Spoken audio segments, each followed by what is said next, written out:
नमस्कार दोस्तों, स्वागत है आपका मेरे चैनल NCERT विथ रजनी में।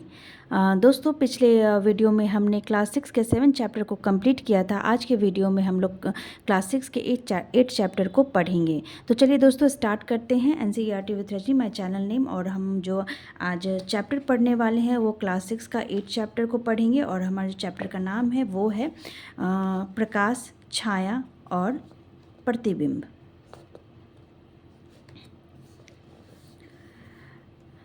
प्रकाश, छाया और प्रतिबिंब से रिलेटेड पहला जो क्वेश्चन है वो है कि निम्नलिखित में से दीप्त पिंड कौन सा नहीं है।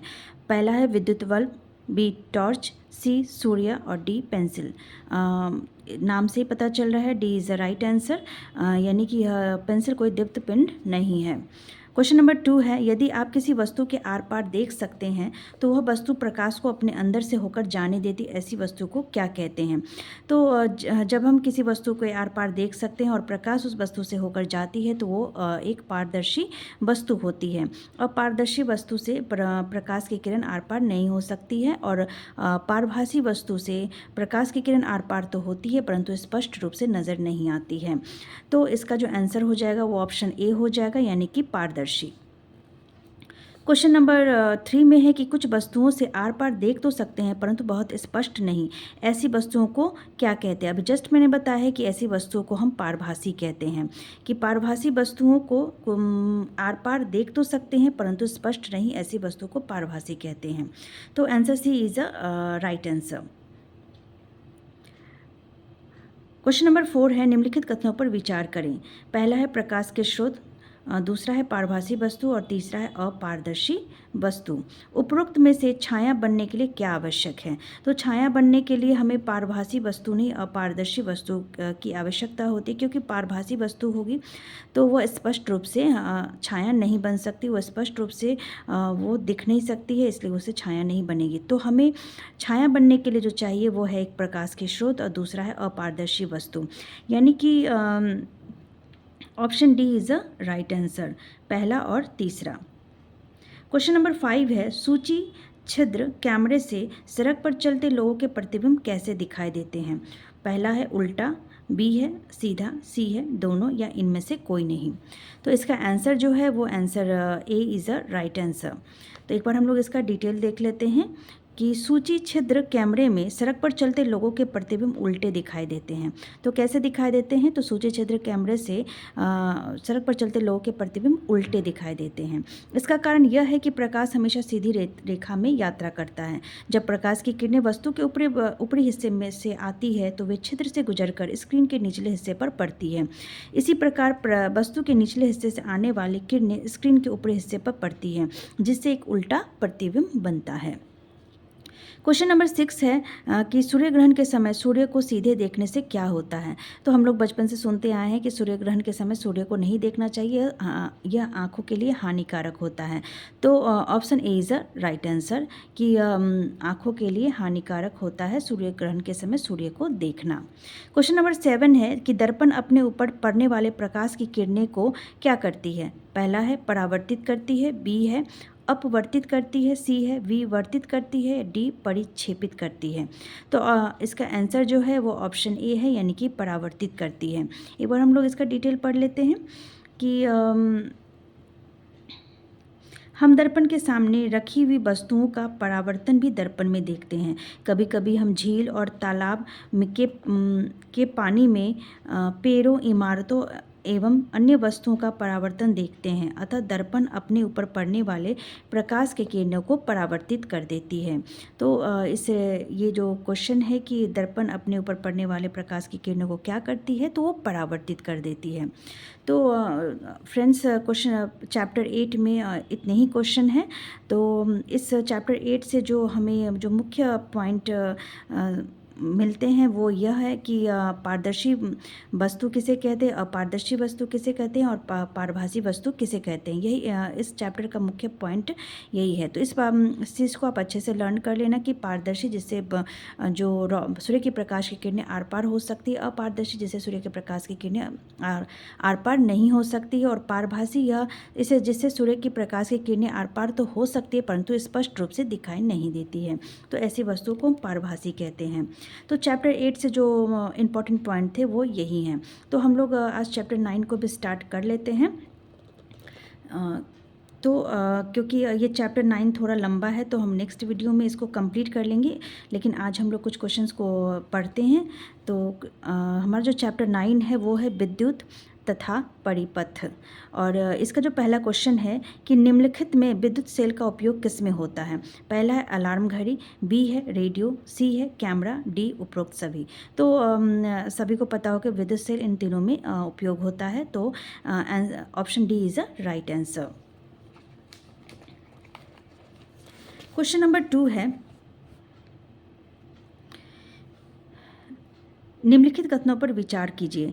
पहला है सेल के एक तरफ अधातु की टोपी, दूसरी तरफ अधातु की डिस्क होती है।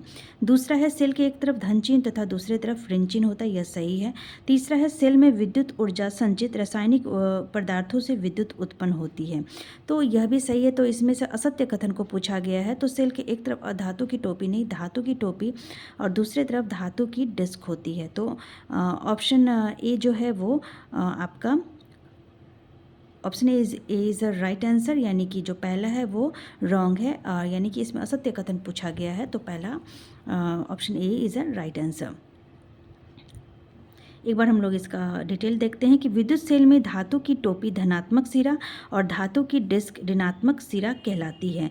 सभी विद्युत सेलों में दो सिरे होते हैं, जिनमें एक धनात्मक यानी टर्मिनल सिरा और दूसरा ऋणात्मक होता है। विद्युत सेल में संचित रासायनिक पदार्थों से सेल विद्युत उत्पन्न करता है, और जब विद्युत सेल में संचित रासायनिक पदार्थ इस्तेमाल कर लिए जाते हैं। क्वेश्चन नंबर 3 है, निम्नलिखित कथनों पर विचार कीजिए। पहला है एक धनात्मक टर्मिनल सिरा होता है और दूसरा ऋणात्मक होता है। दूसरा है विद्युत स्विच का उपयोग विद्युत धारा के प्रवाह को रोकने एवं प्रारंभ करने के लिए किया जाता है। तो इनमें से कौन सा कथन सही है। तो ये दोनों ही कथन सही है, क्योंकि अभी जस्ट हमने पढ़ा है कि धनात्मक जो सिरा, एक धनात्मक सिरा होता है और दूसरा ऋणात्मक सिरा होता है, यानी ये भी सही है। और हम जो विद्युत स्विच का उपयोग है वो विद्युत धारा को रोकने और प्रारंभ करने के लिए करते हैं। तो यानी कि option B is a right answer. Question number 4 है कि खोपड़ी एवं क्रॉस का चिन्ह क्या प्रदर्शित करता है। तो हम लोग बचपन से जान रहे हैं कि खोपड़ी और क्रॉस का चिन्ह खतरे को प्रदर्शित करता है, यानी कि option B is a right answer. Question number 5 है कि विद्युत बल्बों की संरचना के बारे में कौन सा कथन सही नहीं है। तो पहला है प्रकाश उत्सर्जित करने वाले पतले तार को बल्ब का तंतु कहते हैं। यह तंतु दो मोटे तारों के बीच लगा होता है। सी है दोनों मोटा तार बल्ब की सतह पर धातु के ढांचे से जुड़ा हुआ होता है। डी है इस प्रकार विद्युत सेल तथा विद्युत बल्ब दोनों में ही दो दो टर्मिनल होते हैं। इसका जो आंसर है वो ऑप्शन सी है, जो सही नहीं है, यानी कि दो मोटा तार बल्ब के सतह पर धातु के ढांचे से जुड़ा होता है, यानी कि दोनों मोटा तार बल्ब की सतह पर धातु के ढांचे से जुड़ा होता है, यानी कि यह जो ऑप्शन है वो गलत है। एक बार हम लोग इसका डिटेल पढ़ लेते हैं कि प्रकाश उत्सर्जित करने वाले पतले तार को बल्ब का तंतु कहते हैं। यह तंतु दो मोटे तारों के बीच लगा रहता है। तो यहाँ पर आपने देखा होगा ऑप्शन ए में यह बात कही गई है, तो यह सही है। और दो मोटे तारों की ये भी, यानी कि option B is a right answer.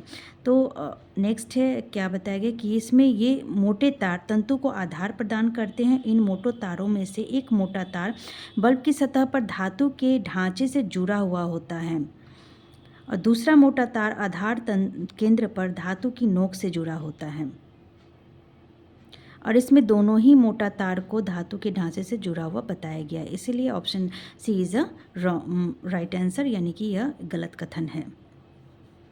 Bulb के आधार पर धातु का ढांचा और धातु की नोक, बल्ब के दोनों दो टर्मिनल हैं। ये दोनों टर्मिनल इस प्रकार लगाए जाते हैं कि एक दूसरे को न छुएं। घरों में उपयोग होने वाले विद्युत बल्बों की भी ऐसी ही संरचना होती है। क्वेश्चन नंबर 6 है कि प्रकाश उत्सर्जित करने वाले पतले तार को बल्ब का डैश कहा जाता है। तो अभी जस्ट हमने पढ़ा है कि प्रकाश उत्सर्जित करने वाले पतले तार को बल्ब का तंतु कहते हैं। ठीक है। क्वेश्चन नंबर 7 है, निम्नलिखित पर विचार कीजिए। पहला है रबर बैंड, दूसरा है टेप, तीसरा है मानवल शरीर और चौथा है एल्युमिनियम की पत्ती। उपर्युक्त कथनों में से कौन सा विद्युत चालक का उदाहरण है। तो इसका जो उदाहरण है वो मानव शरीर है, और चौथा और जो एल्युमिनियम की पत्ती है वो सही आंसर है, यानी कि option C is a right answer 3 और 4। एक बार हम लोग इसका डिटेल भी देख लेते हैं। बल्ब के साथ तारों को जोड़ने के लिए आप विद्युत रोधी टेप, बिजली के मिस्त्रियों द्वारा उपयोग की जाने वाली और सेल के लिए एक रबर बैंड या टेप का उपयोग कर सकते हैं, जबकि मानव शरीर एवं एल्युमिनियम की पत्ती विद्युत चालक का उदाहरण है।